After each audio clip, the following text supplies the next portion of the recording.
There's no reason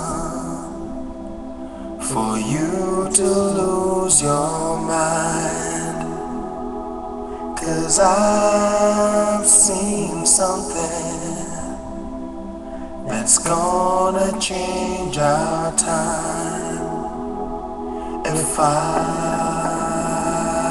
could, I'd make you understand. If I could, I'd make you understand.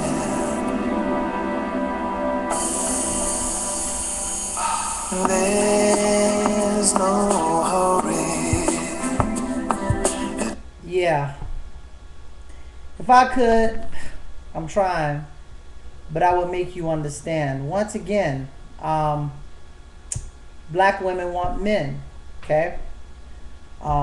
Someone who have a sense of direction, as I said before. One thing I want to address is the communication that we have with our sisters, black women, things like that. And a lot of times the communication we have is not one, like I said before, of confidence, okay? Even when you are have involved in a conversation, with a woman, black woman, any woman for that matter, having a conversation with a woman, and they're, having a pity party, if you will, or complaining about life, or just venting to you. You know what I mean? The worst thing you can do is really hem and haw with them. What I mean is if they're complaining about their job, let's say, or if they're complaining about their class, or if they're complaining about their mother, if you can't change the situation to make them feel empowered about the situation, then you don't need to say nothing at all. You need to sit there and listen, okay? But if you're going to say something that's going to agree with their negativity, then you're going to diminish yourself as a man, as someone who can uplift them and help empower them and be their support system. Okay, because ladies don't get offended, but that's what a lot of women do. Yeah, girl, I know what you mean. That's how people are. Yeah, I know that's right, child. Yeah, I know that's right. People will be people. Men will be men, or whatever the case may be. Supporting each other with a pity party. The sooner you can have, as soon as you can uplift someone through some positive words, the better your situation will be with women. And also, another thing, get some women friends. I mean, I'm not saying be a friend like a girlfriend, but get some women friends that will feel empowered by your presence. It doesn't matter how they look. It doesn't matter if they're attractive or unattractive or whatever the case may be. And keep them as their friend, because women attract women, and women have women friends. And then let me give you a scenario. Let's say you're in college, right? A lot of college guys have problems with, young men who are in college. Guys, this is your best time, your absolute best time. Let's say you have somebody from your hometown. You're not attracted to them. You don't want to get with them or anything like that. Okay, that's the one you need to get cool with. That's the one you need to be. When you see her with the homegirls, you need to be going up and say, "Hey, what's up, homegirl? Oh, this is my homegirl right here. Oh, this is Mike. This is Mike. Oh yeah, yeah, oh yeah. Y'all looking out for my homegirl? Y'all looking out for her? All right. Don't y'all be treating my homegirl bad. All right, I'll holler at y'all later. Okay. What does that communicate to the other women at the table? Number one, that not only that you're caring, sincere, and all those qualities of a good man, but you have a sense of responsibility.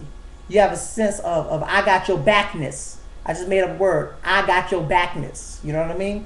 Like, damn, Who's your friend? You come over there confidence, not intimidated, you know. Then the women gonna be asking about you, okay? Then the women gonna be asking about you.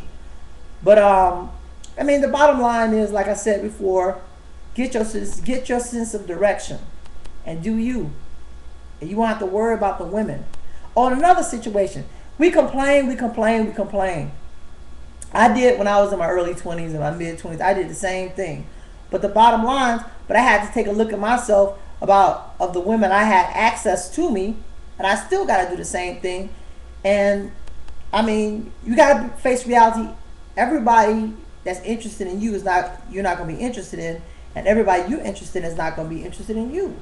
I mean, you got to be real about that, okay? But a lot of times we have, let's say you try to highlight this one woman 1 week, and she's fine, she got the body, she's tight, she got a brain, and she blows you off for whatever reason. It's in the grocery store. She's like, oh no, I can't talk right. I don't talk right. It's like, oh, she ain't all that. No. Your negative attitude. You don't know what was going through that woman's mind. You don't know if she was thinking about if she had an appointment to be. You don't know why she blew you off. So for the next 2 weeks, you see women just like her, and you don't holler. You got to play the numbers game, gentlemen. Fellas, you got to do the numbers game, okay? I mean, I make that mistake myself. I'm not saying I'm an expert. I still make that mistake, okay? And also, when you talk to a woman, you got to make sure that you set the pace, okay? I recently made that mistake. I was at a wedding this weekend. Me and this woman, we clicked, blase, this, that, and the other, this, that, and the other. Real cool. Really want to get to know her, you know? Have no problem with that, right? But when it's time to go, I realized in the midst of taking family pictures and doing all this stuff, I gave her my card, but I didn't get her number. Yeah, give me a call. Y'all been in town for a couple of days. Who knows? She could have lost the card. She could have met somebody else at the wedding who got her number and called her the next day, and you know, hey, they could be hanging out now. I don't know. But you got to be on the aggressive, gentlemen. You got to do that. But the bottom line, stop making excuses for yourself. It took me a long time to stop doing it. The dating life has been a whole lot better, and not to say that, you know, I have found that one true love, but I do know now more than anything that the things I exactly want and the things I exactly don't want. Okay, I am clearer than I've ever been clear before, and you got to date women. You gotta have interaction with multiple women to really know that. Okay, because sometimes we think we want something and we don't want it, and things like that, and you know, I mean, as people, we got to accept our differences, and we got to understand that if it's not meant to be, it is not meant to be, and let it go. And not women stop blaming men, and men stop blaming women, and you know, a lot of these guys who complain, it's like, oh yeah, women only want thugs. Well, who are you hollering at? You know what I mean? Are you hollering at the women who look like they only want thugs? You got to check that too. Are you looking at the women who only have big asses instead of the ones with the smaller asses? I like both. Anyway, we gotta. In other words, every situation is different. And you gotta do a self-reflection about that. You know, just stop the blame game, man. About, oh, they want the blame game and the generalizations. Because one thing I know to be true: thug, nerd, intellectual, white man, you know, whatever. Women want men. I said again, women want men. They don't want a wuss. They don't want somebody gonna cry about their job. They don't want somebody who's gonna whine.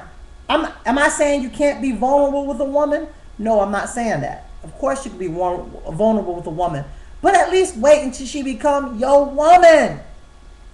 Wait until the woman become your woman before you pour out all of your views on how life is horrible and how you know your all this other stuff. I mean, it's not gonna turn nobody on. But all right,